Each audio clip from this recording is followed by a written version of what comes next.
What's up, everybody? Steve Schwartz here with LSAT Unplugged, joining you today to share the law schools with the highest median undergraduate GPAs.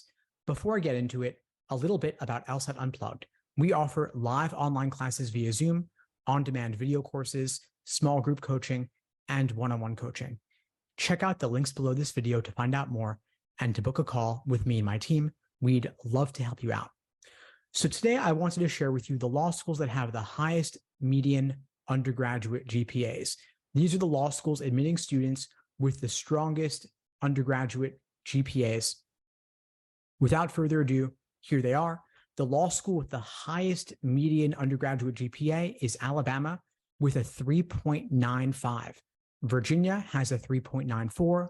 Wash U also 3.94. Yale also 3.94.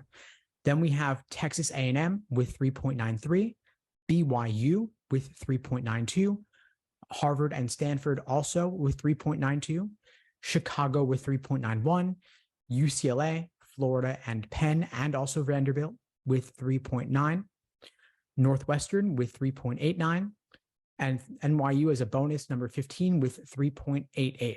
So as you can see, these law schools all have very strong median undergraduate GPAs, ranging from 3.88 on the low end, with NYU at number 15, and all the way up to Alabama at 3.95. So if your GPA for undergrad is somewhere within this range, it's very strong. Congratulations. You may not need as high an LSAT score to get into a top law school. However, if your GPA is below this range, then of course you will want a much stronger LSAT score to make up for it. And it's honestly not as if having a GPA of 3.9 or 3.93 or even 3.95 will be sufficient to get you admission to a top 14 law school. And the reason is that nearly every single law school weighs LSAT far more heavily than they weigh undergraduate GPA. This data is actually public for nearly every single ABA approved law school. You can see it on LSAC's website. Most law schools do make publicly available their admissions index, which shows you exactly how they weigh LSAT relative to undergraduate GPA. And when analyzing that data, I found there were only 3 law schools with published admissions indices that showed them to weigh GPA more heavily than LSAT. They were the University of Massachusetts School of Law at Dartmouth, University of Puerto Rico School of Law, and UC Berkeley. These were the only 3 law schools with published admissions indices showing them to weigh GPA more heavily than LSAT. All of the other law schools with published admissions indices weighed LSAT more heavily than GPA.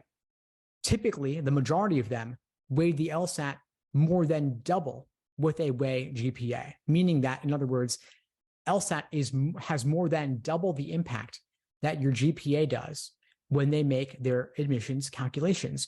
Weighing your LSAT score on one hand, GPA on the other, LSAT is far stronger an indicator. In other words, you would much rather have a 180 LSAT score than you would want to have a 4.0 GPA, meaning that even if you had a GPA of 3.95, if your LSAT score was below the median that the school was aiming for, you might not get accepted.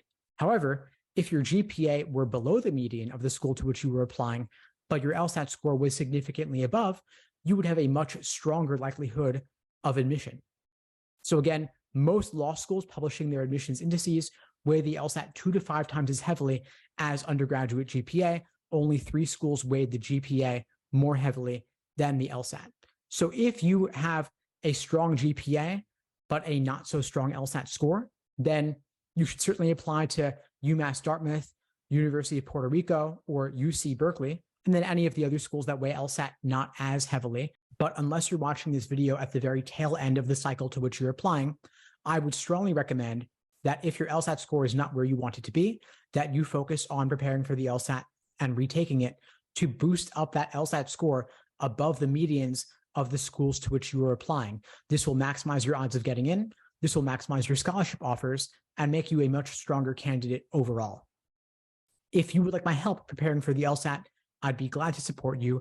I have a number of different options ranging from small group coaching programs, one-on-one coaching, live classes via Zoom, on-demand video courses. I would love to help you out with any of these options.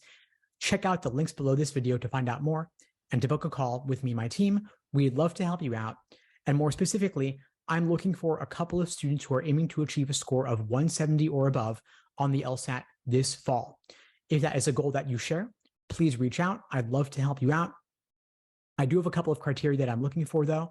I'm looking for you to have, first off, been studying for the LSAT for at least 3 months, to have taken the time to build a strong foundation in the basics of the LSAT, the different sections, and the different question types. I'm also looking for you to have achieved a score of 160 or above on at least one timed practice test. If you meet these criteria, if you're looking for a 170 or above, if you'd like my help, I'd love to speak with you. Again, click the links below to find out more and to book a call with me and my team. We'd love to help you out. And if you found this video helpful, please do me a favor, like the video, leave a comment, and subscribe to the channel. It really does help with that YouTube algorithm, and I really do appreciate it. In the meantime, I'll wish you all the best and take care. Thanks for tuning into the show. Please subscribe if you haven't done so already to be notified of new episodes as I release them, and feel free to reach out if you need anything at all as you move forward with your prep. I'm happy to help however I can. In the meantime, I'll wish you all the best and take care.